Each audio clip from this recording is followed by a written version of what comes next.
Dear Papa Dudut, ako nga pala si Lizzie, isang sexy, maganda, proud online seller at kabit ng Cavite.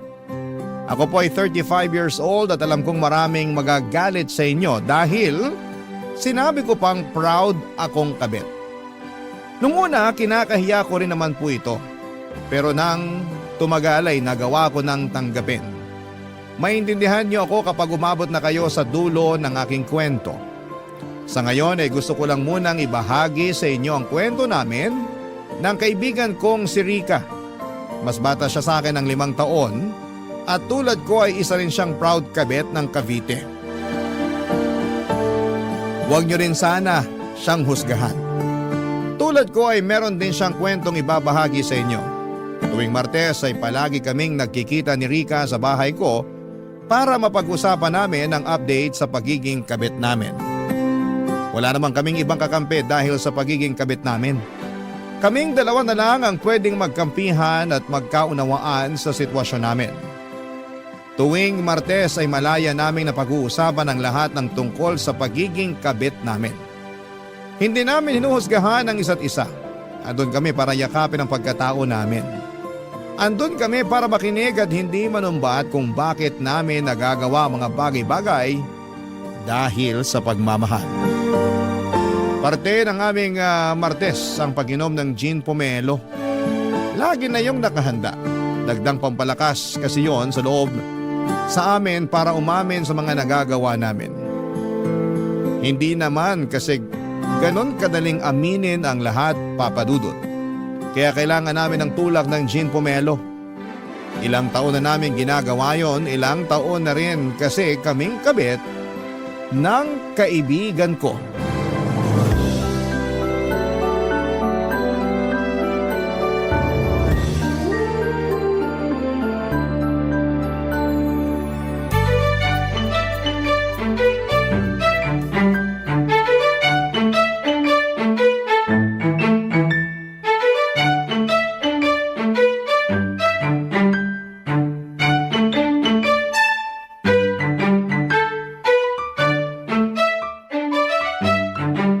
Naparami ang gawa ko ng gin pomelo Habaan natin ang usapan para maubos to. Mabuti na lang at day off natin bukas. Sakit ito sa ulo sigurado. Pero mas nakakasakit ng ulong ikukwento ko sa'yo ngayon. Tungkol kay Angelo yan, no? Aba, meron pa bang iba? Kaya mo dinamihan tong gin pomelo kasi alam mo nang mahaba-haba talaga ang usapan. Gets mo na yun? So anong update siyan sa kabit mo? Naging customer ko ang misis niya. Ang daming binili mga imported chocolate sa akin. Hoy, delikado yan. Hindi kaya alam na niya? Hindi rin. Chinek ko yung Facebook activities niya Naghahanap talaga siya ng mga imported chocolates para irigalo sa mga bata sa family reunion nila. Nakakatawa. Bakit kaya hindi ka nalang ni-recommend diretso ni Angelo? Pinahirapan pa niya maghanap ng tsokolate yung misis niya online. Parang sinasadya nga ng tadhana na idiretso na sa akin yung misis ni Angelo. Parang may gustong patunayan sa akin. Parang gusto na akong patigilin sa pagiging kabit ko. Ang tanong, titigil ka ba? Syempre hindi. Hindi naman ako nahuli. Pero alam mo na konsensya ako ng slight Teka, nasusobrahan ka na yata sa gin pomelo Tinatamahan ka na ng konsensya Loka? Ay, kasi naman, mabait naman pala yung asawa ni Angelo. Sobrang friendly. Sana man lang binigyan mo ng discount yung mga binili niya sa'yo para pang bawas kasalanan sa kanya. Ginawa ko na yan. Ayaw tanggapin yung discount. Alam daw niya na mahirap magnegosyo. Dinagdagan pa nga yung bayad sa akin. Naaliw daw siya sa akin Maaliw pa kaya siya kapag nalaman niyang ikaw ang kabit ng asawa niya? Hindi niya malalaman. Binlock ko na siya sa Facebook after niya magbayad sa akin. Para ka namang scammer niyan. Nang block after magbayad ng biktima? Hindi ko naman siya ni-scam, no? Pinadala ko pa rin yung chocolates. Dinagdagan ko pa nga Pero in-scam mo pa rin yung asawa niya. Kaya ka ng block. Ang linis mo Hoy, hindi ko sinasabi yan Bilang kabit na katulad mo, alam kong mansyado na rin ako. Ano naman update kay Harvey mo? Ayun, tagapayo pa rin tuwing nagkakaroon sila ng problema ng misis niya. Kabit na, love advisor pa? Sobrang swerte naman sa'yo ni Harvey. Ano ba raw yung problema na naman nila ng asawa niya? Nangangalabit daw si Harvey, panay daw ang tanggi ni Mrs. Nung umulit ng mga labit si Harvey, bigla raw siyang hinampas ng cellphone ni Mrs. Anong in-advise mo? Wala naman. Sabi ko kung kailangan niya ng makakalabit na hindi tatanggi, alam niya kung saan ang address ko. Yan ang gusto niya sa'yo eh. Very generous ka pagdating sa pangangalabit. Yun naman kasi ang role natin bilang mga kabit. Tayo ang taga-provide ng mga bagay na pinagdadamot na ng mga misis nila. Pero at the end of the day, doon pa rin naman sila umuwi. Yung mga asawa pa rin ang pinipili. At tayo, saka lang tayo pipiliin kapag wala na silang peace of mind dun sa mga misis nila. Pero aalis din sa atin kapag nagkaayos na sila. Dapat may sweldo tayo mga kabit. Hindi kaya biro maging kabit. Dapat may benefits din at 13th month pay. Kaso wala eh.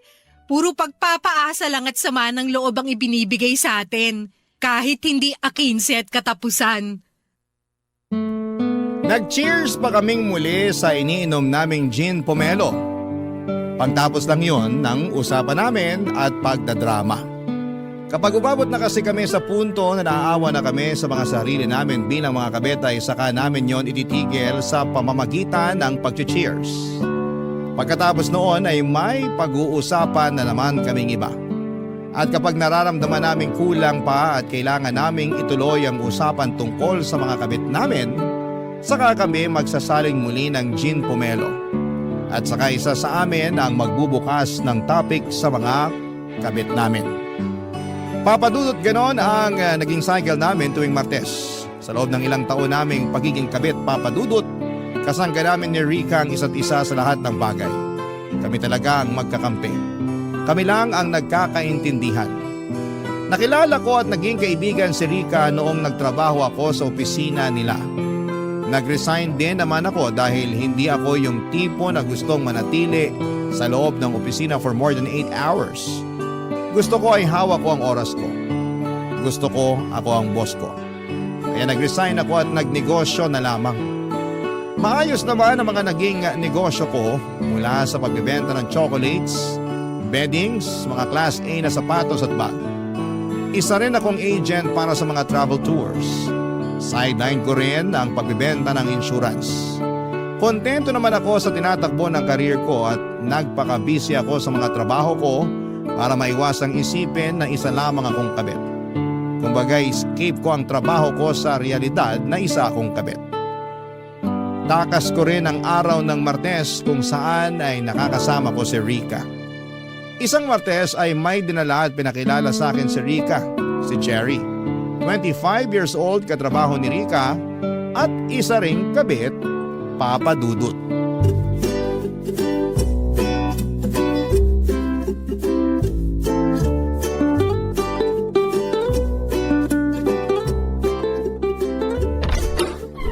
Lizzie! Oh! Ano? Ready na ba yung gin pomelo natin? Late ka ha? Kanina pa kita hinihintay. Tunaw na yung mga yelo para sa gin pomelo natin. Dumaan pa kasi kami nitong si Cherry sa pharmacy. May binili lang. Hi, Lizzie. Hi. Huwag ka nang mahiya kay Cherry. Kabit din yan. Kaya ako sinama rito. Patikimin na natin ng gin pomelo. Upo ka na ron sa sofa, Cherry, nang masimulan na nating maglasingan. Kabit ka rin? Iko-congratulate mo ba ako? Last week lang nalaman ni Cherry na kabit siya. Kaya ako nakumbinsi ni Rika na pumunta rito. Madadamayan niyo raw ako. Madadamayan at hindi huhusgahan. Umupo ka na dyan para makainom ka na ng gin pomelo. Busog ka, Cherry. Tabi ko sa'yo dyan sa sofa. Alam mo ba, pinakamasarap gumawa ng gin pomelo si Lizzie. Siya ang pangbato ng barangay nila sa paggawa ng gin pomelo. Matikman nga. Pag natikman mo ang gin pomelo ko, baka lalong lumakas ang loob mo na maging kabit. Hindi lang lalakas ang loob, baka ma-inspire pa lalo na maging kabit. Ang supportive pa naman namin sa mga katulad naming kabit. Diba, Lizzie? Welcome to the club, Cherry! Ay. Pwede na bang magkwento? Aba, matapang tong bagong recruit mo, Rika, ha?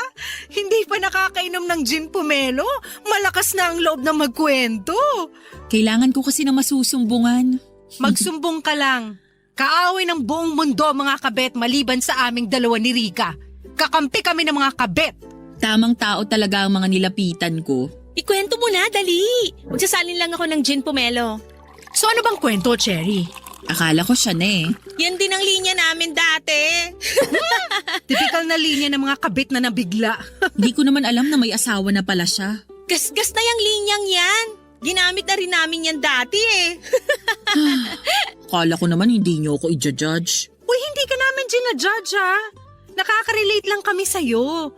Kasi kung ano man ang sinasabi mo ngayon, nasabi na namin yan noon. So hindi na pala ako special, ganon? Hindi naman tayo magiging special kahit kailan.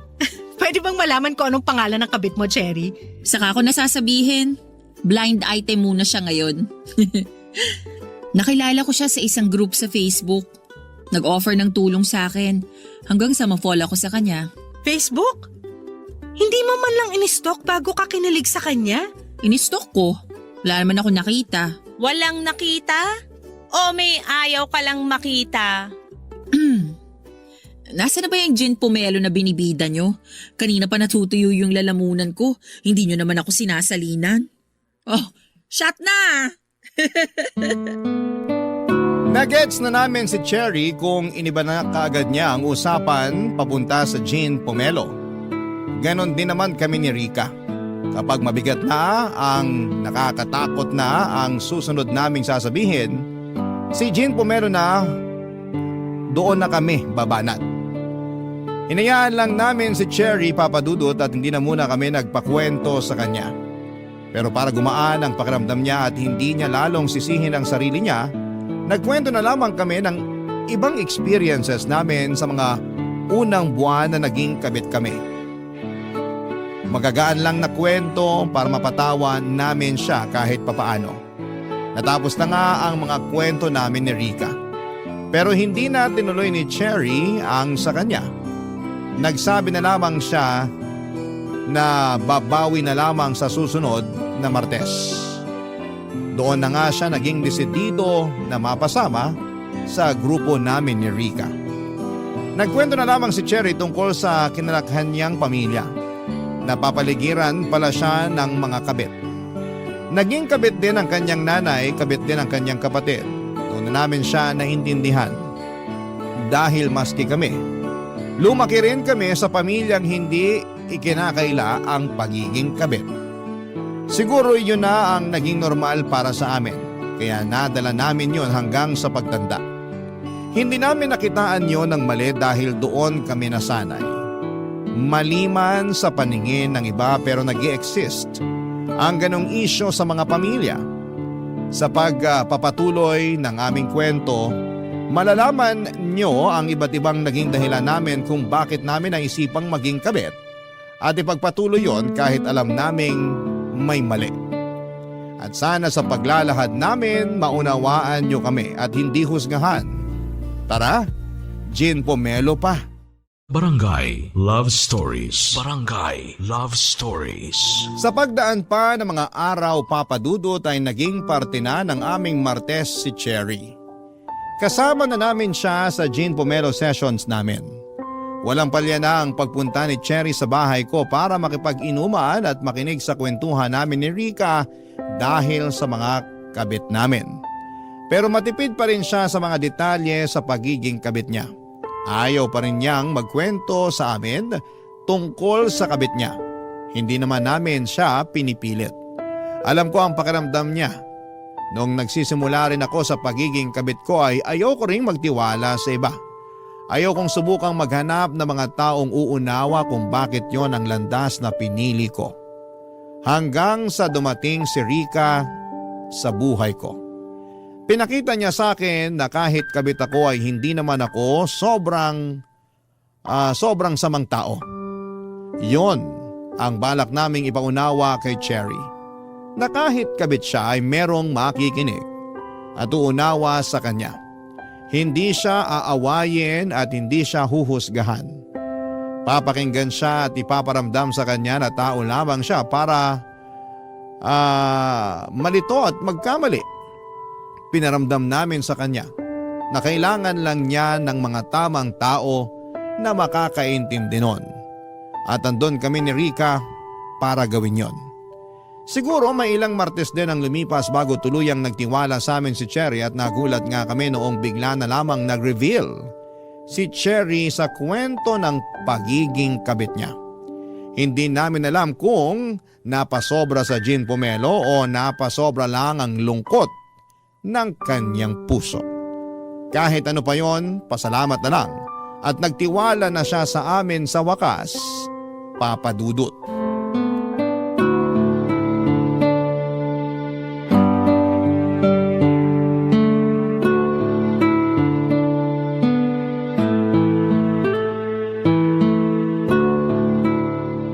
Kanina tumawag sa akin si Angelo.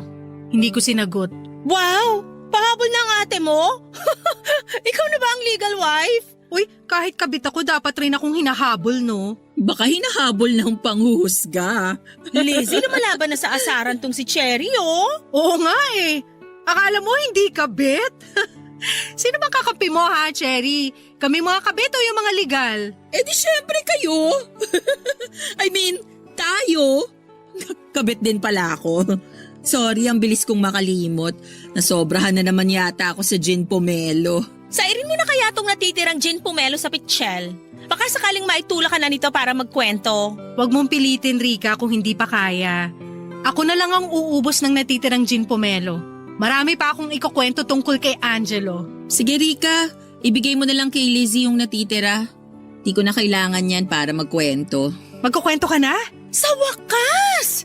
Anong pulutan ang gusto mo? Libre ko! Umaapaw na rin kasi itong nararamdaman ko. Parang makakaginhawa kapag nagkwento ko. Yan naman kasi yung sinasabi namin sa'yo dati pa. Ready na? Brian ang pangalan niya. At tama kayo nung sinabi niyo sa akin na hindi ko ginalingan ang pang-i-stalk sa kanya kung single ba o kung may asawa na siya. Sinadya ko yon kasi gusto ko na siya eh. Kaya bulag-bulagan ka, ganon. Kahit alam mo may posibilidad na may asawa na siya, hindi mo pa rin inalam. Pag naunahan ka na kasi ng kilig, tanga-tangahan ka na lang din talaga. Relate much. So kailan sinampal sa'yo ng tadhana na may asawa na pala yung Brian? Nung nagsimba ako at nakasabay ko sila sa misa. Buti ka pa nakakapasok ka sa simbahan. Kami ekis na. Parang ang dumi na kasi namin para pumasok doon. Pero eme lang. Huwag kang mag-alala. Huminto na rin ako nung nakasabay ko sila nun. Paano ba ang eksena? Katabi ko ang asawa niya sa simbahan. Hindi ko alam na siya na pala yun. Maganda ba? Parang santo yung muka. Walang-wala ako. Maganda ka rin naman ah. Pero hindi kasing ganda niya. Kaya ako nagtataka kung bakit nagawa pa ni Brian na lokohin yung asawa niya. Minsan kasi wala na lang sa itsura. Nasa performance na. Ang ibig kong sabihin, nasa galing na lang nating mga kabit kung paano alagaan ng pride o ego ng mga kinakabit nating lalaki. Yun naman ang gusto nila. Yung mararamdaman nilang lalaking lalaki sila. Yung hindi laging pinupuna yung mali nila. Yung halos sambahin na sila, yun ang kailangan nila. Correct. Mukhang masustansya tong pomelo na hinalo mo sa gin, Lizzie, ha? Ang brainy na ng mga sagot mo. So paano na dumating sa eksena si Brian? Late dumating si Brian. Nagsimula na yung misa nung dumating siya tapos tumabi sa asawa niya. Doon kami nagkatinginan. Para siyang nakakita ng multo nung nakita niya akong katabi ng asawa niya. Anong reaction mo? Ganun din pero mas nonchalant lang ng konti kesa kay Brian.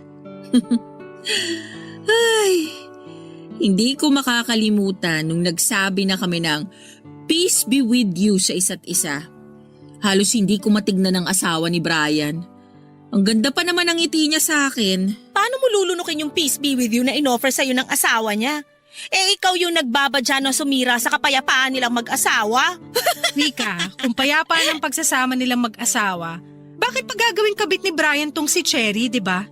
Sa bagay. Ang pinakamasakit pa sa misa na yon, nang makita ko silang naghalikan. At hindi man lang ako nagawang sulyapan ni Brian para ipakitang nakokonsensya siya. Ay, hindi ko na pinatapos yung misa, umalis na ako agad. Last na pagsisimba ko na yon. Paiyak na noon si Cherry habang tinatapos ang kanyang kwento, Papa Dudut. Kaya naman nilihis na lamang namin ni Rica ang usapan at nagpuntang muli sa mga kabit namin. Nag-share kami ng mga nakakatawang moments na kasama namin sila. Kahit papaano ay gumaan naman ang pakiramdam ni Cherry sa mga narinig niya. Nakalimutan niyang saglit ang kabit niyang si Brian. Nakaramdam ako ng awa para kay Cherry. Yun ang unang beses na naging kabit siya at ang bilis lang din niyang nahuli. Kaya alam kong mahirap yon para sa kanya. Dagdag pa niya, tinawagan pa nga siya ni Brian pagkatapos ng misa. Sinubukang magpaliwanag. Hindi malakinggan ni Cherry ang paliwanag ni Brian dahil nasasaktan siya. Pero hindi niya iniwan si Brian, pinagpatuloy niya. Gusto na lang daw magpanggap ni Cherry na kunwari ay wala siyang nalaman. Pinagpatuloy nila ang namamagitan sa kanilang dalawa, Papa Dudut. Naging mas lalong maingat ang pagtatagpo nila. Madalas sa malayo sila nakikita, namamasahe pa ng malaki si Cherry para lamang makasama itong si Brian. Nainis na lamang kami ni Rica sa mga nalaman namin dahil dapat ang gumagastos noon ay si Brian at hindi si Cherry. Dahil higit kanino man, si Brian ang mas nakikinabang sa namamagitan sa kanilang dalawa. Pero wala namang kaso yon para kay Cherry, basta ang importante ay hindi sila mahuli. Kaya lang mukhang hindi umaayon ang tadhana sa kanila, Papa Dudut. Mukhang hindi sila habang buhay na makakapagtago sa sitwasyon nila. Isang Martes ng gabi, nagkwento na naman si Cherry at nalaman naming nakakatunog na ang asawa ni Brian. Kami na ang kinabahan para kay Cherry dahil sa mga nangyayari, Papa Dudut.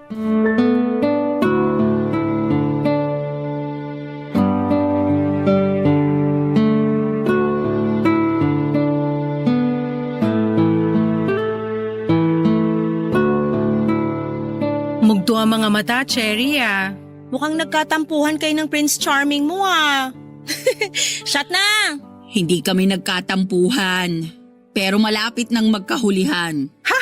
Nakatunog na ba yung legal? Oo, Paano? Chika mo naman. kagabi ko pa to pinoproblema. Hindi ko alam ang gagawin ko. Mag-share ka sa amin para matulungan ka namin. Expert na kami sa pagiging kabit. Kung ano man na nangyari sa'yo, malamang na-experience na namin yan noon. Aksidenteng nag-like ng lumang post ko ang asawa ni Brian. Hindi nakalak yung Facebook mo? Hindi. Kailangan ba? Kapag kabit ka, mag-private ka ng Facebook at ibang social media accounts mo. Kung hindi ka nang i-stalk, malamang yung legal ang gumagawa nun. Huwag kang kampante. Pero kasi hindi ko pwedeng i-private ang Facebook ko. Kumikita rin ako sa pagpo-post ng reels Okay lang sa'yo na mahuli ka ng legal wife kaysa bitawan mo yung pagpo-post ng Facebook Reels? Tama kami ni Rica, Cherry. Maging maingat ka. Marami ang nahuhuli dahil sa Facebook. Nagpo-post ka ba kung nasaan ka tuwing magkikita kay ni Brian? Kapag maganda lang yung lugar na pupuntahan namin, para nga may kita ako sa Facebook Reels. Mali ka ron. Yun! Marami ka pa talagang kailangan matutunan sa pagiging kabit. O anong gagawin ko? Una, pumayag ka nang i-private ang Facebook mo. May option para i-lock mo yung account mo. Yun lang ang pwede maging option mo ngayon. Yan ang option para sa ating mga ginagawa lang na option. Char! Sorry, nagawa ko pa talagang magbiro. Kabado ka na kasi, Cherry. Sino ba naman kasing hindi kakabahan? Ayoko magkabukingan. Maglaylo muna kayo ni Brian. Huwag muna kayo magkita. Pero sa malayo naman kami magkikita. Hindi kami mahahanap ng asawa niya. Kahit sa buwan nyo pa balak magkita, kapag ang legal nagduda, mahahanap pa rin niya kayo panigurado. Huwag nang matigas ang ulo, Cherry. Gets namin na hindi mo kayang kumawala kay Brian. Pero pag nagkahulihan, ikaw ang pinakadehado rito. Bakit ako? Dapat nga si Brian ang pinakamalintikan dito. Siya tong nanluloko ng asawa niya. Pero hindi yun nakikita ng mga tao. Para sa kanila, lalo na sa mga kapwa natin babae, tayong mga kabit ang pinakamali. Sa sobrang galit nila sa atin, wala na sila halos maiwang galit dun sa lalaking naglolo ko. Maaabswelto pa bigla. Ang masakit dyan, papatawarin pa yung lalaki ng legal wife. Tapos tayong mga kabit, habang buhay niyang isusumpa. Parehas lang kami ni Brian na mali. Pero ikaw lang ang iiwan sa ere sa pagkakamaling yun. Kung magkahulihan man, pwede pang patawarin ng asawa niya si Brian. Pero ikaw, wala na. At habang buhay ka ng mansyado sa pagiging kabit mo. Kahit anong gawin mong pagbabago, kabit ka pa rin. Kabit pa rin ang tingin ng lahat sa'yo. Hindi para sa mahinang sikmura ang pagiging kabit, Cherry. Kaya dapat asahan mo nang wala kang magiging kakampi. Maliban sa amin. Kaya makinig ka sa mga payo namin dahil kami lang ang makakatulong sa'yo. Kami lang ang kakampi mo. Tahimik na ninamnam ni Cherry ang huling sinabi ko, Papa Dudut. Alam niyang mapait at mahirap na lunukin ang mga bagay na yon, pero kailangan. Natahimik na kaming tatlo pagkatapos noon. Wala ni isa sa amin ang nagsasalita. Nilantakan na lang namin, Papa Dudut, ang pulutan at sinaid na ang gin pomelo sa pitsil. Maya-maya pa'y narinig naming tumatawag si Brian sa cellphone ni Cherry.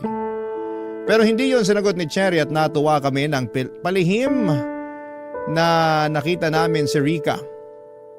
At least natuto na kahit papaano si Cherry. Hanggang sa biglang nagsalita si Cherry at sinabi niyang hindi muna siya magpapakita kay Brian. At pagkatapos noon ay nagpatulong siya sa amin kung paano ipaprivate ang kanyang Facebook account at ibang mga social media accounts. Gusto niyang i-block ang asawa ni Brian pero inutos naming wag niyang gawin yon dahil mas lalo lang makakatunog ang legal wife niya. Papadudot bigla ko naalala ang unang beses na naging kabit ako. Wala na akong kaalam-alam noon, magaling magtago ang naging kabit ko.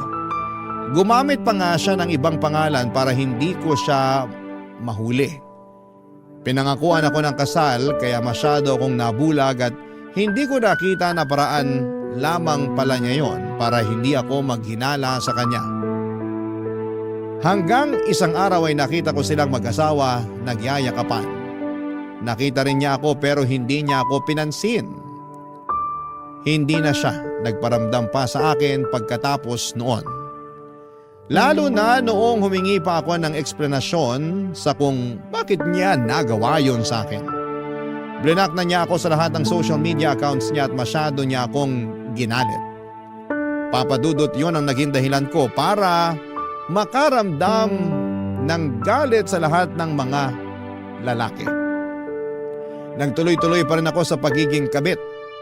Hindi ko alam kung bakit ko nararamdaman na ma-attract sa ganong klase ng buhay. Bakit nga ba ako nakakatsyempo at nagkakagusto lagi sa mga lalaking nakatali na? Papadudot. Barangay Love Stories. Barangay Love Stories. Makalipas ang ilang araw at linggo ay hindi na muling nagkwento pa si Cherry sa amin tungkol kay Brian. Pakiramdam namin ay tuluyan na niyang iniwasan si Brian. Kami na lang ni Rika ang nagkukwento sa mga nangyayari sa amin ng mga kabit namin. Nakikinig na lamang si Cherry, Papadudot, at minsan ay naghahalo siya ng i-advise sa amin. Tama naman ang mga payo niya at mukhang natuto na siya sa mga nangyari sa kanila ni Brian.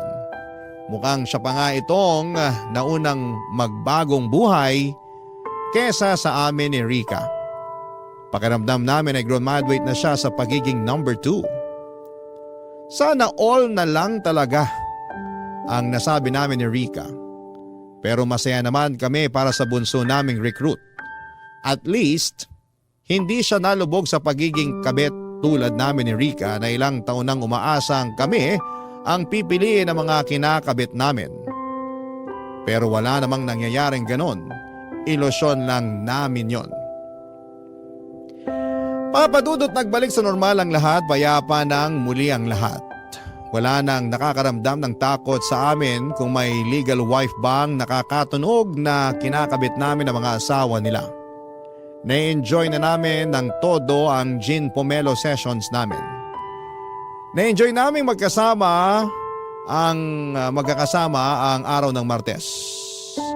Hanggang isang Lunes ay tumawag sa amin si Cherry, Papa Dudut. Baka raw pwedeng mag-Gin Pomelo session na kami kahit na hindi pa Martes. Ayaw namin ni Rica dahil tradisyon na nga ang Martes at hindi yun pwedeng ilipat ng Lunes. Kaya lang ay sinabi niyang hindi na raw makakapaghintay ang ibabalita niya sa amin, Papa Dudut. Kaya naman pumayag na kaming agahan ang Gin Pomelo session namin. Pinakaunang nakarating ng bahay ko si Cherry, mukhang atat na siyang sabihin ang nangyari sa kanya. Sumunod namang dumating si Rica at hinanda ko na ang Gin Pomelo nang makumpleto na kaming tatlo, Papa Dudut.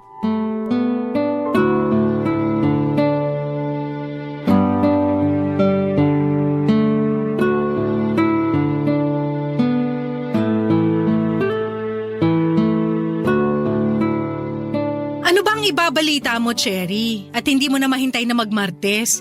Isang tulog na lang oh. Gandahan mo yung ibabalita mo, ha?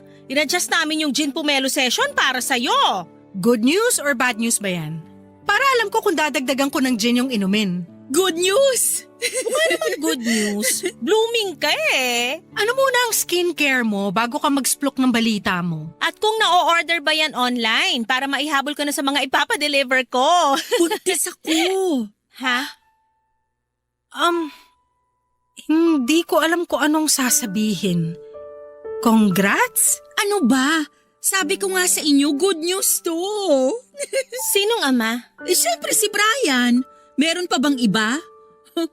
Alam niyo namang loyal ako sa kanya. Pero siya loyal ba sa'yo at sa asawa niya? Sinisira niyo naman ang good news ko eh. Eh di na kasi good news yan sa amin.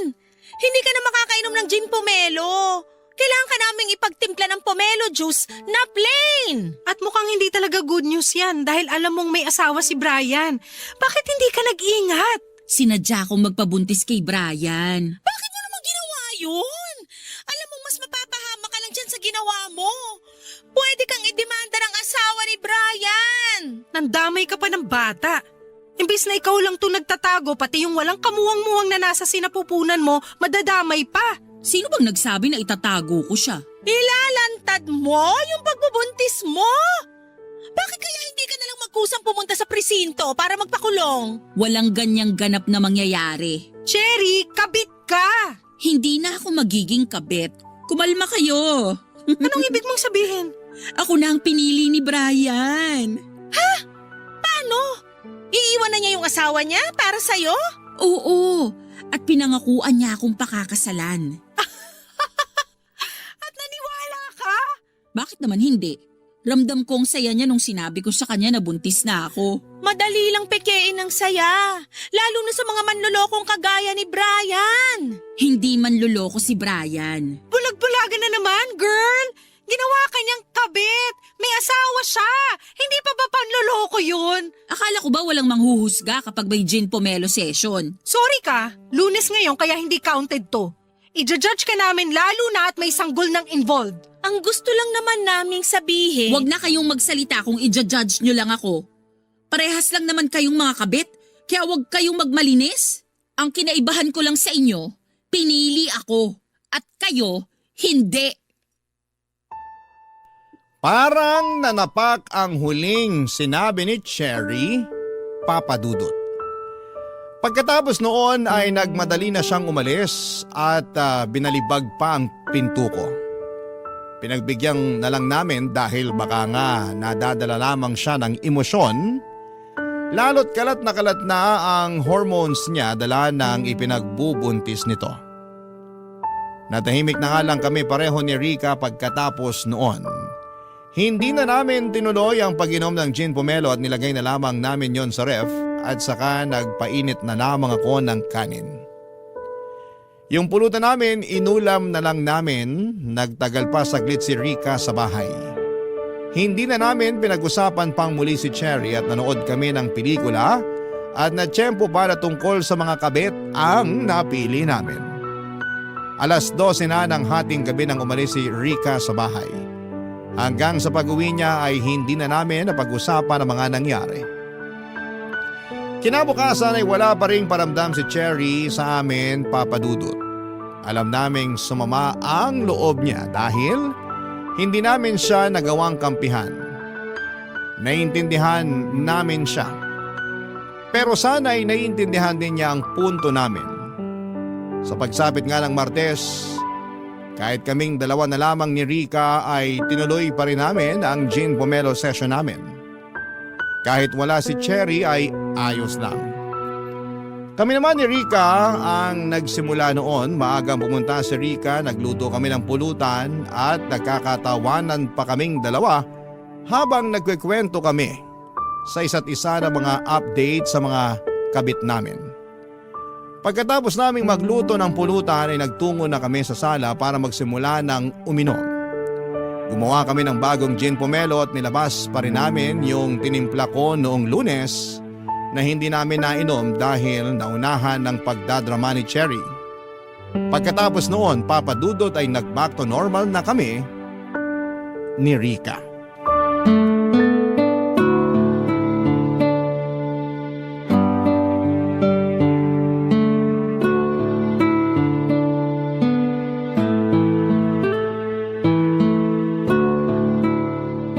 Ang dami nating uubusing gin pomelo. Hangover malala bukas. Wala tayong choice. Ubusin natin tong hindi natin nainom kagabi tapos itong bagong gawa ko na rin. Huwag na nating inumin yung kahapon. Ipainom mo na lang sa lababo. Sayang naman kasi. Alam mo namang ayoko nang nag-aaksaya ng grasya. O sige, salinan mo na ako para maubos na. May bisita ka ba, Rica? Bakit may kumakatok? Bahay mo to. Bakit ako tinatanong mo? Teka, at pagbubuksan ko.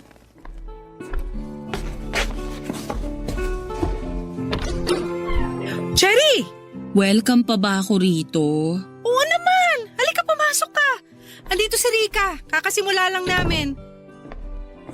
Cherry, ano ginagawa mo rito? Maupo ka para komportable kayo ng baby mo. Salamat, Rica. Alokin sana kita ng gin pomelo pero may karga ka na. Gusto mo ba ipagtimpla kita ng pomelo juice? May sobra pa ako sa kusina. Hindi na. Salamat na lang. May problema ba? Bakit parang ang lungkot mo? Tama kayo. Manluloko si Brian. Ay, gusto talaga kitang alokin ng gin pomelo. Ay! Mamulutan ka na lang, Cherry. Ano bang nangyari? Niready ko na yung mga gamit ko kagabi para makatakas na kami. Kasi yun naman ang usapan namin. Tapos nung tinawagan ko siya, di niya sinasagot. Hindi naman ako naghinala kasi gano'n naman lagi. Hindi naman niya agad nasasagot ang tawag ko kasi kasama niya ang misis niya. Kaya lang ano? tinawagan niya ako kaninang umaga. Sabi niya, tapusin na raw namin yung relasyon namin kasi nakukonsensya na siya sa asawa niya. Kapal talaga ng muka. Ang late makaramdam ng konsensya. Nagmakaawa ako sa kanya na kahit patago na lang ulit kami, basta wag niya lang akong iwan kasi hindi ko alam kung anong gagawin ko. Lalo't buntis ako ngayon. Anong sinabi niya? Ayaw niyang panindigan yung pinagbubuntis ko. Sabi niya, baka naman daw meron pa akong ibang kabit at gusto ko lang ipaako sa kanya. Linyahan ng mga lalaking takot sa responsibilidad. Hindi na nakakagulat. Ano na ang plano mo ngayon? Maghahabol ka pa ba? Kasi kung ako lang, ayoko na maghabol. Hinabol ko siya eh. Kaso tinakot niya ako. Sinabi niyang isusumbong daw niya ako sa asawa niya at sasabihing stalker niya ako. Ang kapal ng mukha talaga. Nagawa pang magdagdag ng kasalanan. Nakakagigil. May plano ka bang isumbong siya sa asawa niya o magsumbong sa mga pulis? Wala naman akong magiging laban. Tama naman kayo eh. Walang kakampi sa mga kabit na katulad ko. Kami! Kakampi mo kami! Kung ano man ang mapagdesisyonan mo, susuportahan at tutulungan ka namin. Sasamahan ka naming magsumbong sa asawa niya kung makakatulong yun para sa inyong mag-ina. Bahala na, hindi ka namin papabayaan. Salamat pero ayoko na. Hindi ko na lang sila lalapitan. Kawawa lang kami ng magiging anak ko kung masasangkot pa ako sa gulo. Kaya ko naman to. Kaya mo talaga. At tutulungan ka namin. Hindi mo kailangan ng lalaking walang kayang gawin kundi magloko.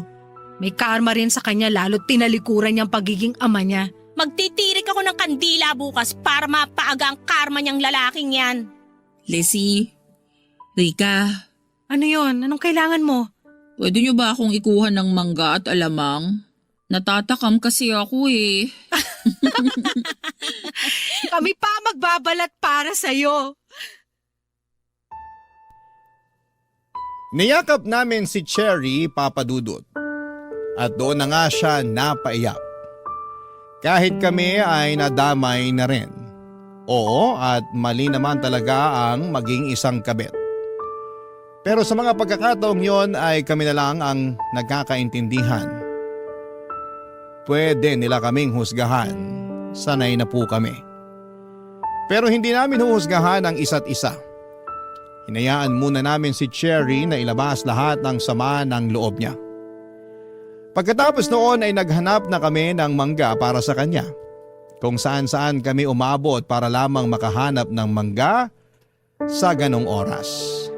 Nakahanap naman po kami. Sinabayan namin siyang kumain ng mangga at nakahinga naman kami kahit papaano ng maluwag. Ganon din si Cherry sa mga nangyari sa kanya. Lalo na noong paulit-ulit naming pinangako sa kanya na tutulong kami sa magiging anak niya. Pinag-usapan na nga namin kung ano ang magiging pangalan ng magiging anak niya. Sa ngayon, Papa Dudut, sinisikap naming damayan si Cherry sa pagbubuntis niya. At dahil nga sa nangyari kay Cherry ay pinili naming tapusin na rin ang pagiging mga kabit namin. Mahirap man pero ginawa po namin. Nakasanayan na naming maging number 2 pero gagawa kami ng paraan para makahanap kami ng lalaking gagawin kaming number 1. Hindi na kami papayag na itago na lamang. Hindi na kami papayag na pipiliin lang kapag may problema sila ng asawa nila. Kung wala mang pumili sa amin dahil sa aming nakaraan, hindi kami mag-aatubiling piliin ang aming mga sarili dahil yun naman ang dapat. Hanggat magkakasama kaming tatlo, hanggat may Martes at Jean Pomelo, makakayanan namin ang lahat. Maraming salamat po sa pagbasa ng aming kwento at sana'y may napulot po kayong aral at makatulong din kami para sa mga katulad namin. Muli maraming salamat po. Ako po ang inyong kapuso at kabarangay forever, Lizzie. Dear Papa Dudut, ako nga pala si Kim, 30 anyos at gusto ko lang ibahagi sa inyo ang kwento namin ng mga magulang ko. Parehong 60 years old na ang mga magulang ko, Papa Dudut. Ako lang ang naging anak nila, 40 years silang kasal at para sa iba yun na ang definisyon ng forever at panghabang buhay. Sa ganong edad nila at estado sa relasyon, alangan namang isipin pa nilang magkahiwalay at humanap ng iba.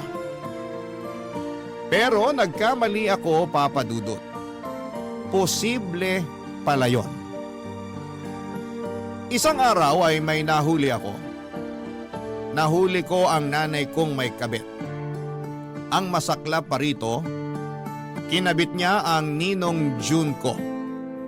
Hindi ito alam ni tatay, Papa Dudut. Ako ang unang nakaalam na niloloko niya si tatay. Kakaiba kasi, ang napansin ko kay nanay, ilang araw bago ko sila mahuli. Panay ang pagpapaganda niya na hindi naman niya normal na ginagawa. Galit nga siya sa makeup at kahit pabango ay nakakuriputan pa niyang bilhin. Pero isang araw ay kinaibigan niya ang makeup at pabango. Bukod pa doon ay naririnig ko rin siyang may kausap lagi sa cellphone. Pero ginagawa lamang ngayon tuwing umaalis si tatay at madalas ay sa banyo yayon ginagawa. Minsan may nakapagsabi rin sa akin na nakita nila si nanay na may kasamang kumakain sa isang malayong fast food sa lugar namin.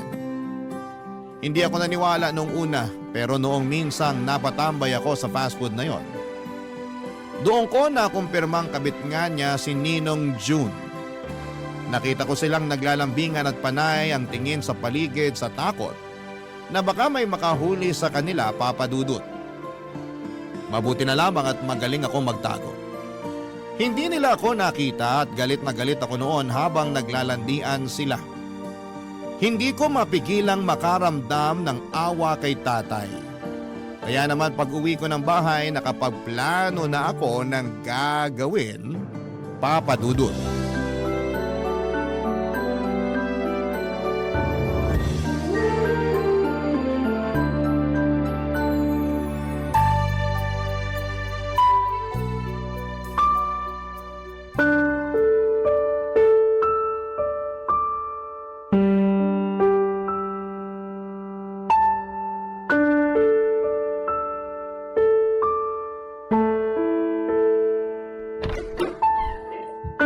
Kim, nauna ka pa palang nakauwi rito sa bahay kesa sa akin. Dumating na ba ang tatay mo? Hindi pa. Kumain ka na ba? Hindi pa. Teka, ipagluluto muna kita para makakain ka na. Hindi ka ba kakain, Nay? Ay, hindi na. Kumain na ako kanina bago ako umuwi. Mukhang busog na busog kayo ah. Oo nga eh. Naparami yung lanta ko ng fries kanina. Mukha naman. Halata pa sa tiyan nyo. At sa ngiti nyo. Ganon ba yon? Nahahalata sa ngiti ang pagkabusog? Bago yun ah. Mukha naman kasing busog kayo. Busog kayo sa paglalandi. Ano? Saan ka ba talaga totoong nabusog, Nay? Sa fries o sa landi? Ano sinasabi mo riyan? Mabuti pa tulungan mo na lang ako sa kusina para makakain ka na. Hindi talaga sumagot. Ano naman ang isasagot ko? Hindi ko nga maintindihan ang tanong mo. Hindi maintindihan o gusto mo lang takasan? Bakit hindi mo na lang ako diretsahin, Kim? Napagod ako sa pag-commute pa uwi rito. Huwag mo akong simulan. Eh mapapagod ka talagang mag-commute. Ang layo ba naman dito ng fast food na kinainan nyo ni Ninong June kanina? Anong sabi mo? Nay, kung si tatay maluloko mo, ibahin mo ko. Alam ko nang namamagitan sa inyo ni Ninong June. Hindi ko alam ang sinasabi mo. Halika na sa kusina para… Sumagot ka, Nay! Huwag mo kong sigawan! Nanay mo ko! At anak mo ako. Kaya kailangan ko ng paliwanag kung bakit nagagawa mo kaming lokohin ni tatay. Huwag mo kong kausapin ng ganyan. Wala kang karapatan. Mas lalo kang walang karapatan para sirain ang pamilyang to. Ano bang gusto mong sabihin ko? Oh, nahuli mo na ako. Ano pang kailangan? Kung sumagot ka parang natapakan mo lang ang paakot, pwede ko lang palampasin ah. Ni walang sorry, ni walang eksplanasyon. Kahit naman ipaliwanag ko sa'yo, hindi mo pa rin maiintindihan. Talagang walang makakaintindi sa ginawa mo. Niloloko mo si tatay. Nagmahal lang ako. Dapat si tatay lang ang mahalin mo, hindi si Ninong. Hindi mo ako maiintindihan. Siguro nga hindi kita maiintindihan. Kaya mas magandang wag na lang natin tong pag-usapan. O anong gusto mong kainin? Iluluto ko. Anong gusto mo? Gusto ko na lumayas ka rito. Huwag ka nang babalik. Ano? Narinig mo ko, alam ko. Gusto kong huwag ka nang magpakita rito at kalimutan mo na kami ni tatay. Hayaan mo na kami. Hindi namin kailangan ng inang manloloko. Kailangan niyo ko ng tatay mo. Sa ginawa mo, ayaw ka na naming kailanganin. Makakaya na namin to kahit kaming dalawa lang sa mundo.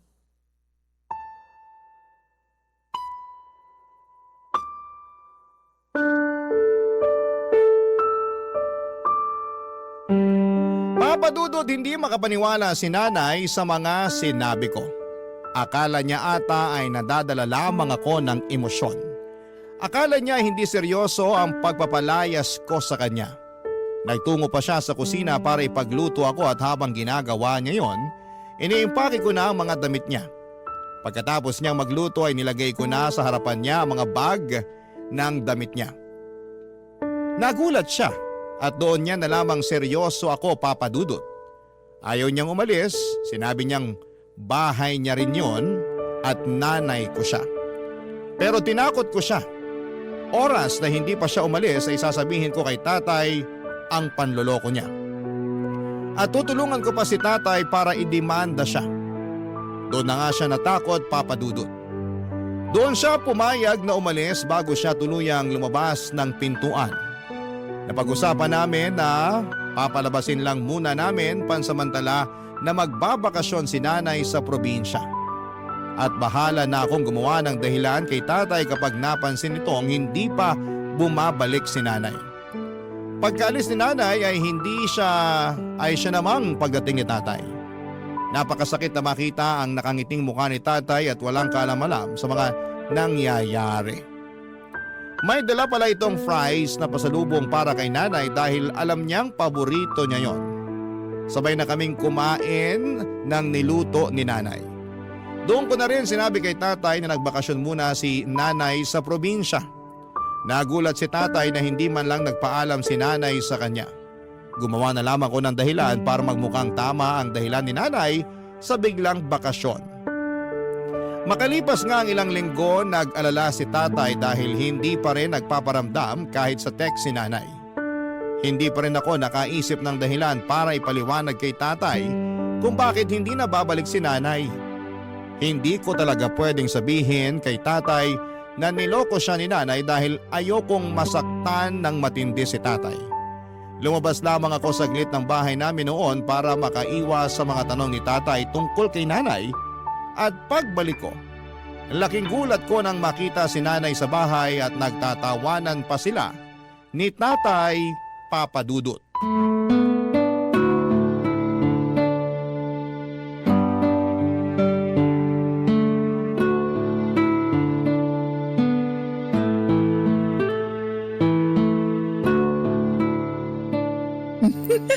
Namiss ko ang tawa mo, darling. Mabuti at naisipan mo nang umuwi. Tay? Nay?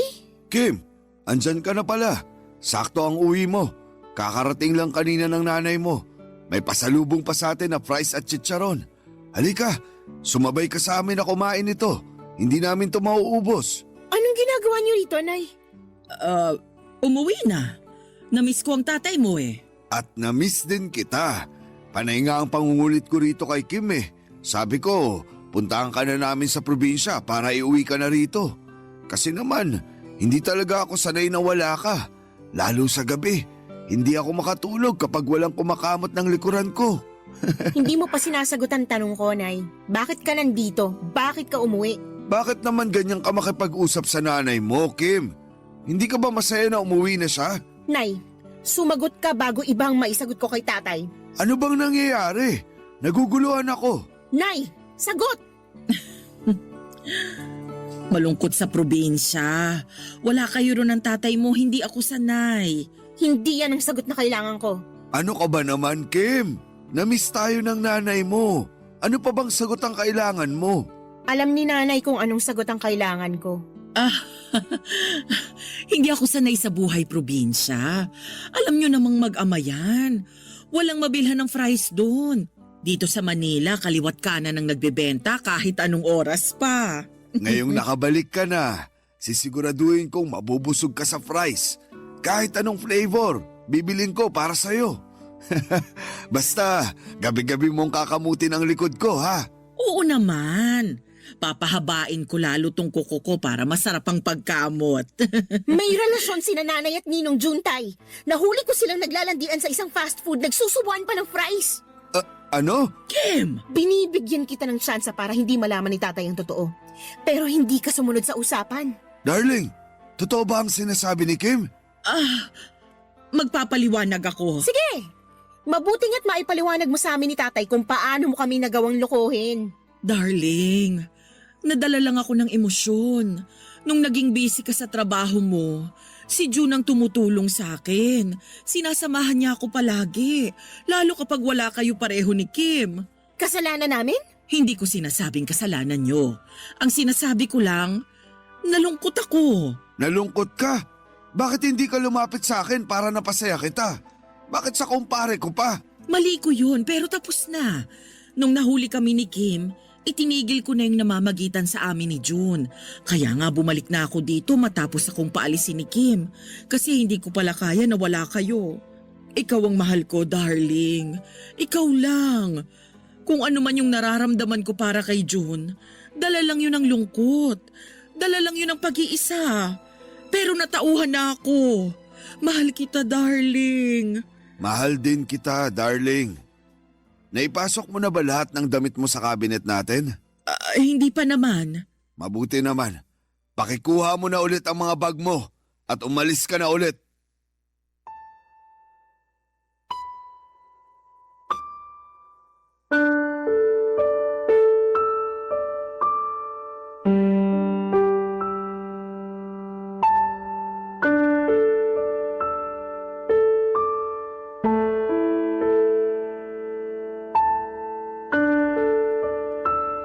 Papadudot na gulat kaming pareho ni nanay sa mga sinabi ni tatay. Akala ko ay mapapatawad ni tatay si nanay sa panloloko niya. Lalo na nung sinabi niyang mahal niya si nanay. Pero hindi naman pala ibig sabihin na pagmahal mo ang isang tao ay handa mo ulit siyang tanggapin sa buhay mo. Tama ang ginawa ni tatay, nagulat man ako pero sinuportahan ko ang ginawa niya. Nanatiling nakatayo si nanay noon. Hindi sigurado kung seryoso si tatay sa sinabi nito. Hindi rin siya sigurado kung lalapit siya at lalambingin si tatay para magbago ang isipan nito. Pero mariing sinabi ni tatay na ayaw na niyang makita ang pagbumuka ni nanay sa bahay namin. Aaminin kong may kurot sa puso ko ang mga nangyaring yon. Sino ba naman ang gustong makitang maghiwalay ang mga magulang niya, Papa Dudut? Nang wala nang magawa si nanay para magbago ang isipan ni tatay ay kinuha nito ang mga bag niya. At walang paalam na umalis sa bahay. Naiwan kami ni tatay at kapwa kami na hindi nagsasalita ng mga panahong yon, Papa Dudut. Nakatitig lamang kami sa fries na iniwan ni nanay. Nilapitan na yon ang langaw at hindi na rin namin binalak na galawin yon. Naunang tumayo si tatay para pumasok na sa kanyang kwarto. Hinayaan ko naman siya at mula noon ay napadalas na ang pagkukulog niya sa kwarto. Nasaktan si tatay sa mga nangyari at wala akong ibang sinisisi kundi si nanay. Mukhang malabo ko siyang mapatawad sa ginawa niyang pagsira sa pamilya namin. At sana ay hindi siya magawang patawarin ni tatay, Papa Dudut, para hindi na siya muling makabalik sa buhay namin. Barangay Love Stories. Barangay Love Stories. Hindi naging madali kay tatay ang mag-move on kay nanay. Napakasakit ng ginawa niya. Loyal si tatay kay nanay mula noon kahit may mga babaeng lumalapit kay tatay. Baliwala lang sa kanya. Ang puso kasi niya ay nakalaan lamang para kay nanay. Kaya hindi ko maintindihan si nanay kung bakit hindi niya nagawa yon para kay tatay. Hiling ko na sana'y magsisi siya noon sa ginawa niya sa tatay ko. Sobrang sakit na makitang halos wala ng gana si tatay na mabuhay. Kung hindi ko pa siya pipiliting lumabas ng kwarto niya ay hindi pa niya yon gagawin. Maraming bagay ang napabayaan na ni tatay, lalo na ang relasyon naming dalawa. Halos hindi rin niya ako kausapin noon at hindi naman niya ako sinisisi sa mga nangyari, pero hindi niya alam kung papaano ako haharapin. Para raw kasi siyang napahiya sa panloloko ni nanay. Lalo't ako ang unang nakaalam. Masakit para sa kanya na ang unang makaalam ng panloloko ni nanay ay ako mismo na anak nila. Pilit kong pinapagaan ang loob ni tatay para hindi na niya sisihin ang kanyang sarili. Nagawa ko naman kahit papaano, Papa Dudut. Paunti-unti nakakalabas na ng kusa si tatay sa kwarto niya. Paunti-unti kahit minsan natitisod ay nagagawa pa niyang makamove on kay nanay. Kaya lang mas maraming beses siyang natitisod. Pero hindi ako mapapagod na alalayan siya sa laban niya. Sa laban namin. Kakayanin namin yon ang pinangako ko sa kanya, Papa Dudut.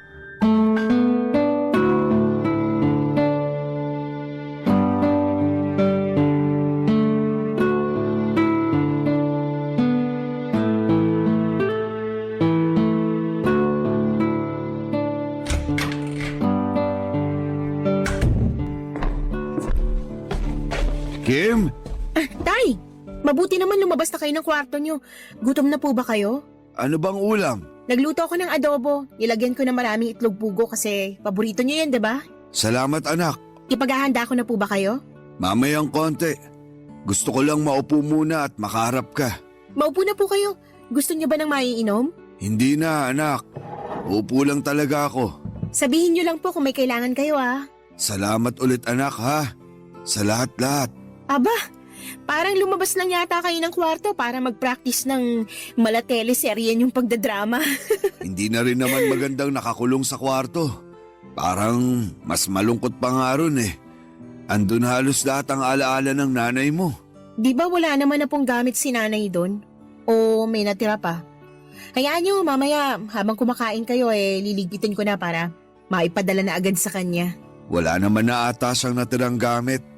Puro na lang alaala ang natira. At mas nakakalungkot yun. Ay, Tay, ayos lang po ba kayo? hindi ako ayos. Pero at least ngayon, natatanggap ko na ang sitwasyon namin ng nanay mo. Hindi ka na ba niya tinatawagan? Mula nung minura ko siya nung Sabado, hindi na siya ulit sumubok na magparamdam. Sana pala dati mo pa siya minura. Napuno na rin ako. Hindi ko na kinaya pang magpasensya. Imbis na makalimutan ko na siya at ang ginawa niya, lapit pa rin siya ng lapit. Pinapahirapan pa niya ako lalo. Lilipas din yan, Tay. Magtutulungan tayo. Sana nga bumilis na ang paglipas nito para makabalik na ako sa dati. Alam niyo kung anong magpapabilis sa pag-move on ninyo? Alak, Babae! babae at alak. Doon muna tayo sa babae. Ayoko masira ang atay niyo sa alak. Ayoko na ng babae. Sisirain naman niya ng puso ko. Grabehan namang hugot yan. Basta, ayoko niyan. Ibang solusyon na lang. Makakatulong kasi para makalimutan niyo na si nanay kung bubuksan niyo ulit ang puso niyo para sa iba. Malay niyo, may makilala kayo na mas okay kaysa kay nanay. Hindi ka ba kinikilabutan na nirereto mo ako sa iba? Bakit naman po ako kikilabutan? Gusto ko ngang mabura na sa puso mo si nanay kaya nirereto kita sa iba. Ewan ko. Parang hindi naman ako naghahanap. Gusto ko lang ng ibang pagkakaabalahan para mawala sa isip ko ang nanay mo. Pagkaabalahan niyo ng panliligaw. Maliban dyan. Ay, paano kaya kung tumulong ako sa talyer ng Tio Austin mo? Ay, wag doon. Bakit naman? Bihira ang babaeng dumadaan doon eh. Alam mo, mabuti pa. Ipag-init mo na lang ako ng adobo. Ilagay mo na sa plato ko lahat ng itlog ng pugo. Ipaganda mo na rin ako ng sukang may sili at paminta. Damihan mo. Tsaka kung meron pang orange juice, baka naman pwede mo ako ipagtimpla. Damihan mo ng yelo. Ano pa yan? Kakalabas lang ng kwarto, ang dami na agad utos. Abay, gusto mo bang magkulong ulit ako sa kwarto? Pwede naman. Joke lang po, Tay. Welcome back po. Nagkatawanan pa kami saglit ni tatay bago ako tumayo para ipaghain siya ng mga gusto niya. Gumaan ang loob ko na makitang nakakabawi na si tatay. Seryoso ako nung sinabi ko sa kanya, Papa Dudut, na gusto ko na siyang manligaw ng iba. Alam kong matagal pa bago ko siya mapilit. Dahil ang lalaking sobrang nasaktan ayon sa mga nabasa ko ay matagal bago sumubok ulit. Kaya naman naiintindihan ko si tatay kung bakit ayaw pa niyang harapin ang pakikipag-date ulit. Hindi naman ganon kadaling palitan ng 40 years na relasyon. At higit sa lahat ay hindi ganon kadali na magtiwala after kang sirain ng isang taong akala mong panghabang buhay mo nang makakasama. Naiintindihan ko siya pero sana'y maisip niyang tama rin ang buksan ang mga mata at puso para sa iba. Sa pagdaan ng mga araw at linggo ay hindi na nagkukulong pa si tatay sa kwarto. Nagbalik trabaho na rin siya at tuwing day off naman niya ay nagtutungo siya sa talyer ni Tio Austin para tumulong doon at magpalipas ng oras. Yun na, Papa Dudut, ang naging routine niya. Hanggang isang araw ay tuluyan nang nakamove on si tatay. Paano ko ba nasabi? Nag-aayos na siyang muli. Ilang beses ko na siyang nahuli na pakanta-kanta pa sa harapan ng salamin. Madalas din itong nakatingin sa kanyang cellphone. Halatang may kachat. Kahit ako'y napapangiti na rin noon sa tuwing nakikita ko siyang ganon. Hindi ko muna siya kinausap tungkol sa napapansin ko. Alam kong may nagpapasaya na kay tatay. At hihintayin ko na lamang ang tamang panahon kapag komportable na siyang sabihin yon sa akin. At isang araw nangyari na yon. Malaya na niyang sinabi sa akin na malaya na ang puso niya kay nanay. May nakilala na siyang iba, Papa Dudut.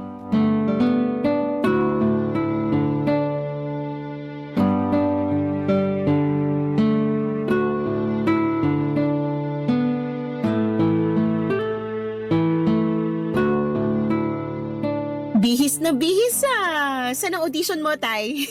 Huwag mo nang pansinin ang damit ko. Baka mausog. Paano namang mauusog ang damit mo? Kakabagin ba? Lawayan ko na lang pag ganon. Puro kabiro. Tingnan mo na nga lang kung bagay ang pantalon ko sa suot kong sapatos. Bagay naman. Hindi ka ba nagbibiro? Ayoko magmukhang tanga mamaya. Ano bang meron? Wala naman. Pupunta ka ba sa talyer ni Tio Austin? Sa ganitong forma ko, pupunta lang ako ng talyer niya. Saan ka nga pupunta kasi? Basta. Hula ko may kadate ka. Ha, sabi na Hindi ka naman magpapabango ng pagkatapang-tapang kung hindi ka pupunta sa date. Masyado bang matapang ang pabango ko? Oo hindi bagay sa sapatos mo yung amoy ng pabango mo. Magpapalit na lang ako ng damit. Wag na, maporma na yan. Kukupas din naman yung pabango mo. Sana. Sumakay ka na lang ng tricycle tapos magpaikot-ikot ka dito sa barangay natin hanggang sa maitaboy ng hangin yung pabango mo. Tapos saka mo napuntahan yung kadate mo. Huwag mo akong biruin. Importante tong date ko. Ano ba? Masyado bang masangsang ang pabango ko? Ayos lang, Tay. Diyan natin matitesting kung may second date pa kayo ng nililigawan mo. Hindi ko siya nililigawan. Bakit kayo magde-date? Kasi nobya ko na siya. Wow! Abay ako sa kasal niyo Ikaw ang flower girl. Kailan mo ba siya ipapakilala sa akin? Tsaka na siguro.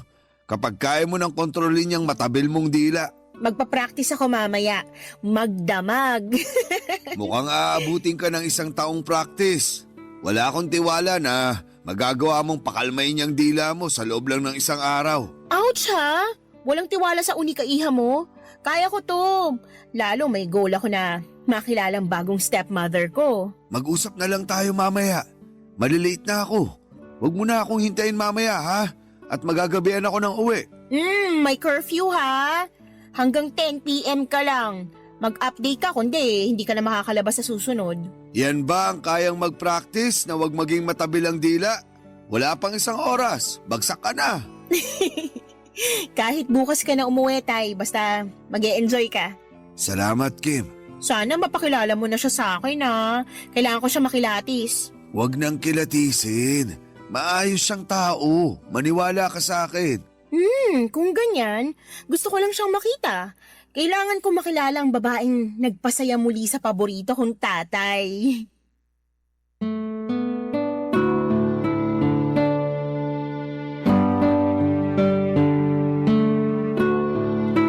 Papadudot nginitian ako ni tatay sa huling sinabi ko. Napansin kong parang naluluha pa siya pero nagawa niyang kontrolin. Sa huli ay natusan ko na rin siyang magpalit ng polo. Masyadong masangsang ang amoy ng pabango niya. Baka yun pa ang maging dahilan ng hiwalayan nila ng girlfriend niya. Hindi naman ako papayag. Hindi ko pa nga nakikilala nang makapagpalit na nga si tatay nagmadali na itong umalis. At nang makalabas siya ng bahay, agad ako nag-text sa kanya at binilinan siya tungkol sa mga babae. Baka sakaling makatulong lang para lalong ma-inlove sa kanya ang kanyang bagong karelasyon. Sinabi ko na lagi niyang purihin ang itsura ng girlfriend niya. Huwag din niyang kakaligtaang makinig sa mga kwento ng girlfriend niya kahit gaano pa yon kahaba. Dapat siya rin ang magbayad sa mga date nila. Uso na nga ang equality pero iba pa rin sa pakiramdam na kayang mag-provide ng isang lalaki.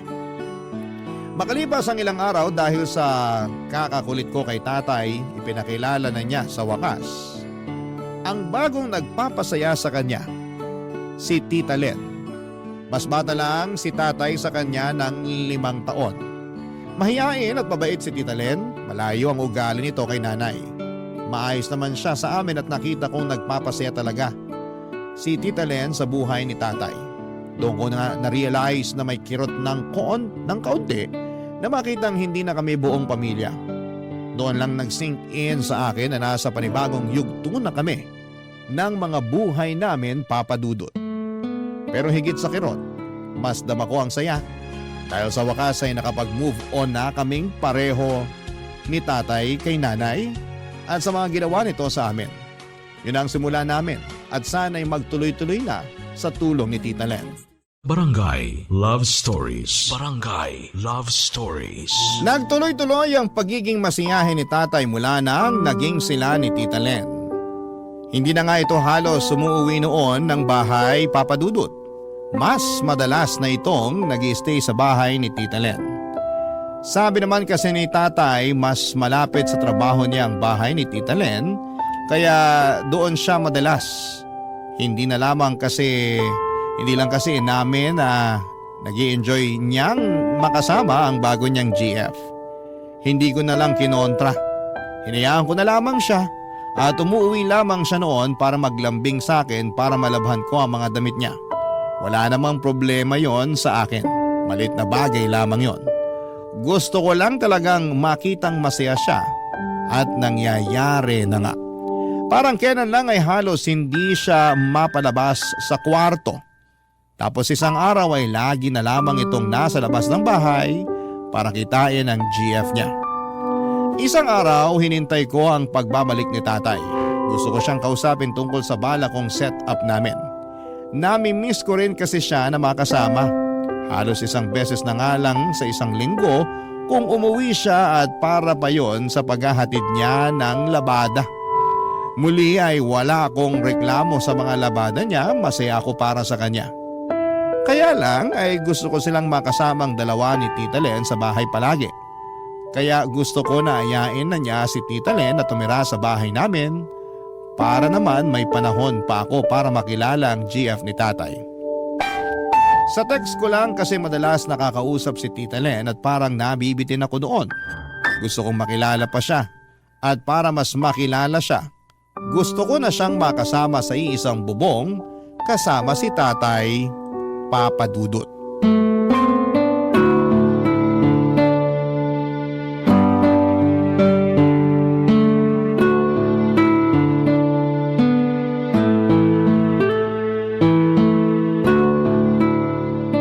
Grabe, tambak na naman ang inuwing labahin. Naparami ako ng palit. Nag-out of town kasi kami ni Tita Len mo. Eh di sana all. Magnobyo ka na rin kasi. Para hindi ka sana all ng sana all dyan. Sana all lang ako ng sana all pero sa totoo lang, wala naman talaga akong pakialam. Ayaw mo lang magkaroon ng nobyo. Ay nako, kaya ako nagsana all kasi gusto ko sumama rin sa inyo ni Tita Len sa mga pa-out of town ninyo. Eh bakit ka sasama?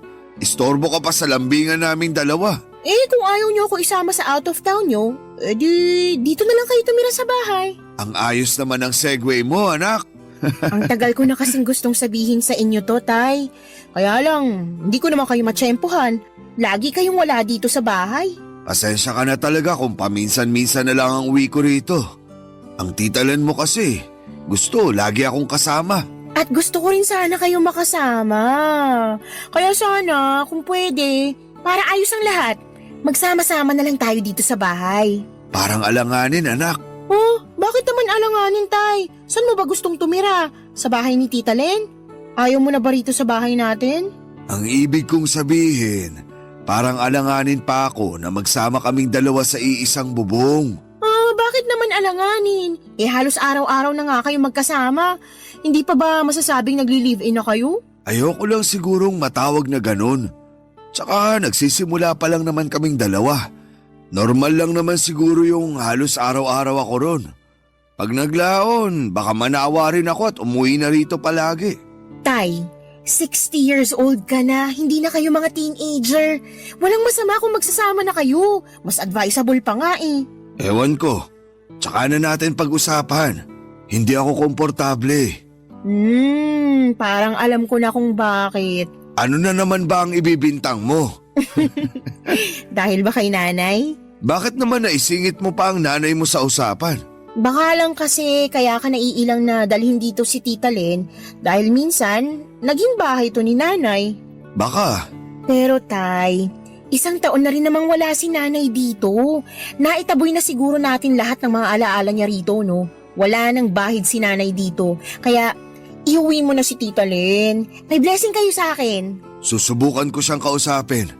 Pero hindi ako makakapangako. Kasi parang alanganin talaga eh. O sige, hindi ko na kayo pipilitin. Salamat anak. Pero kung pwede kayong konsensyahin. Ano na naman yan? Lagi na lang kasi ako naiiwang mag-isa rito eh. Wala na nga akong nanay, wala pa akong tatay. At natuloy na nga ang pangungonsensya. Napakagaling. Kasi naman lagi na lang ako mag-isa rito. Sa una lang pala masaya. Habang tumatagal, nakakatakot na. Hayaan mo, dadalasan ko na ang pag-uwi ko rito. At sana kasama mo na si Tita Len noon. Maaasahan ko ba yun, Tay? Hindi mo talaga ako titigilan hanggat hindi ako pumapayag, no? Hindi talaga. Ay, ayusin mo ang paglalaba mo ng damit ko. Pag-iisipan ko ang paglilibin namin ng nobya ko. Dapat pumayag ka na, ha? Kasi kung hindi, pagsasamahin ko mga puti mo sa dekolor. Bago pa man natapos ang paglalaba ko ay napilit ko na si tatay na pumayag na doon na sila tumira sa bahay. Wala kasing saya sa pakiramdam. May makakasama na akong muli, Papa Dudut. At higit sa lahat ay pakiramdam ko sa tulong ni Tita Len ay madadagdagan ng saya sa bahay namin. Sa presensya niya, feeling ko ay parang kumpleto na muli ang pamilya ko. Basta pumayag lamang sila. Nakita ni tatay kung gaano ako kasaya noon. Kaya hindi na niya binawi ang sinabi niya. Kinulit ko pa nga siya para tawagan si Tita Len. Tinawagan naman ni tatay at sinabi ang plano naming dalawa. Ginanahan tuloy akong tapusin ang maagang labada ko para mapag-usapan na namin ni tatay ang plano sa paglipat ni Tita Len sa bahay. After ko maglaba ay nilista ko na kaagad lahat ng kailangan sa paglipat ng GF ni tatay sa bahay namin. Hindi ko sinayang ang oras. Inayos ko kaagad ang bahay para hindi naman nakakahiya kay Tita Len kapag dumating siya. Umalis ulit si tatay para kausapin na raw ang nobya niyang ililive-in niya. Nagkatuksuhan pa kaming dalawa bago siya umalis. Ilang araw na hindi umuwi si tatay dahil marahil inaasikaso nila ni Tita Len ang mga gamit niya sa paglilipat. Kinuha kong pagkakataon yon para makapag-ayos na ng buong bahay. Inuna kong iayos ang kwarto ni tatay. Sinigurado kong walang kahit ni isang naiwang gamit doon si nanay. Gusto ko siyempreng maging komportable si Tita Len. Mabilis lamang ako natapos. Nakahinga ako ng maluwag nang mabura ko na ng tuluyan ang lahat ng alaala ni nanay sa bahay. Pagkatapos noon ay tumawag si tatay para sabihing pauwi na siya. Makalipas nga ang 2 oras ay kumatok na si tatay sa pinto, Papa Dudut.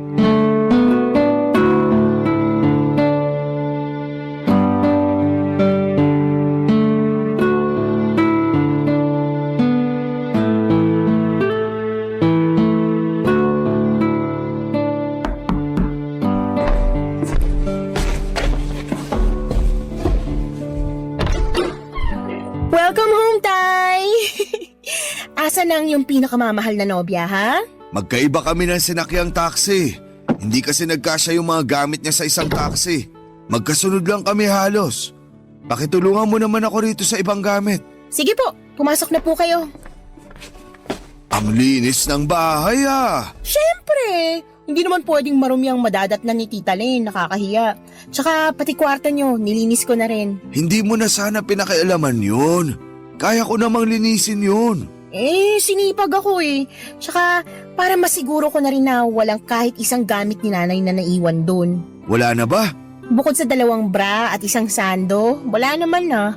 Huwag ka mag-alala, tinapon ko na rin yung mga yon. Walang madadatnan si Tita Len dun sa kwarto mo maliban sa mga gamit mo. Andiyan na si Tita Len!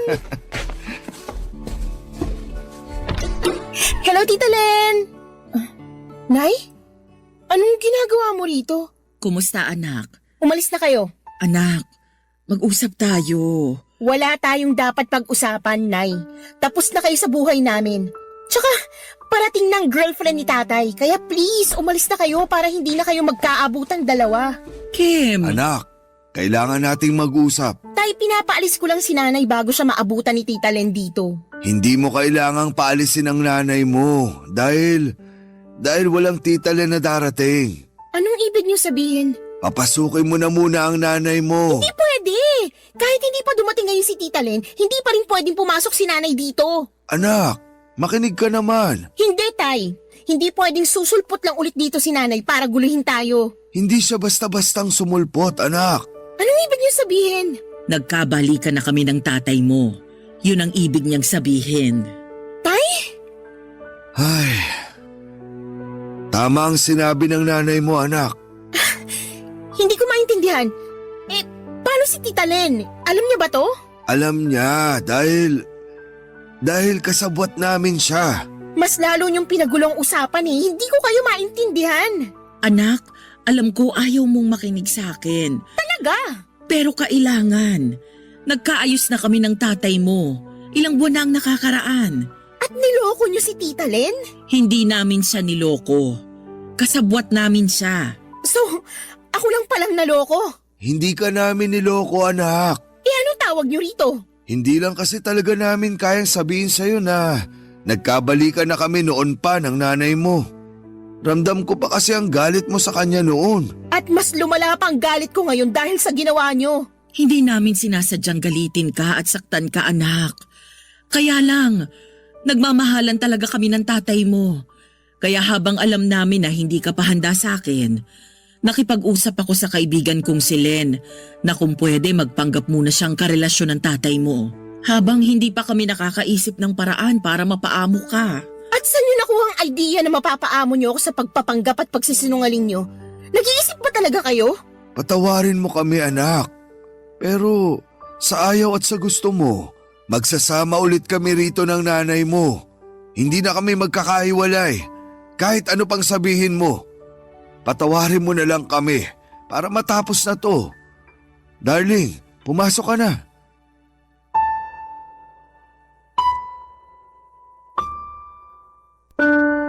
Para akong ninakawan ng lakas ng mga oras na yon, Papa Dudut. Wala ko nagawa kahit nakaharang na ako noon sa pinto para hindi makapasok si nanay. Dalawa na sila ni tatay na magkakampi. Ano pang laban ko? Tahimik ko silang pinagmasdang dalawa habang nagtutulungan sa pagpasok ng mga gamit ni nanay sa kwarto nila. Halos maiyak na ako noon sa kinakatayuan ko.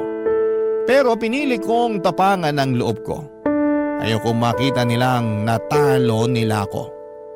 Nang tuluyang makapasok silang dalawa sa kwarto ay nagmadali naman akong lumabas ng bahay para takasan ang galit ko sa kanila. Doon ako nagsimulang umiyak, Papa Dudut. Bakit hindi nila maunawaan na napakasakit ng ginawa nila? Para akong trinaydor ng mga magulang ko. Ang sakit lang isipin, masama ang loob ko kay tatay lalo't ako pa naman ang naging kakampi niya ng mga panahong ginupo siya ng sakit sa pagtataksil ni nanay. Tapos ngayon, ako naman ang pinagtaksilan nilang dalawa. Bakit nila nagawa yon sa akin?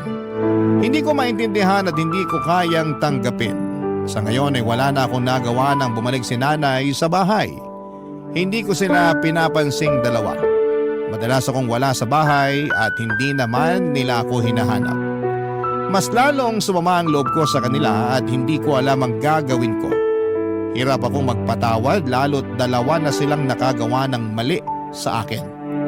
Hindi ko pa nga magawang makalimutan ang ginawang panloloko ni nanay kay tatay tapos nadagdagan na naman sila ng bagong ikakasama ko ng loob. Ano po ba ang dapat kong gawin sa sitwasyon ko? Sana'y matulungan niyo ako, Papa Dudut, at hindi ko na rin kasi alam ang gagawin. Sana sa tulong ng number 1 ninyong programa ay malaman ko ang gagawin ko. Sana po ay makapagdesisyon na ako ng maayos sa dapat kong gawin sa aming pamilya. Maraming salamat po. Ang inyong forever kapuso at kabarangay, Kim.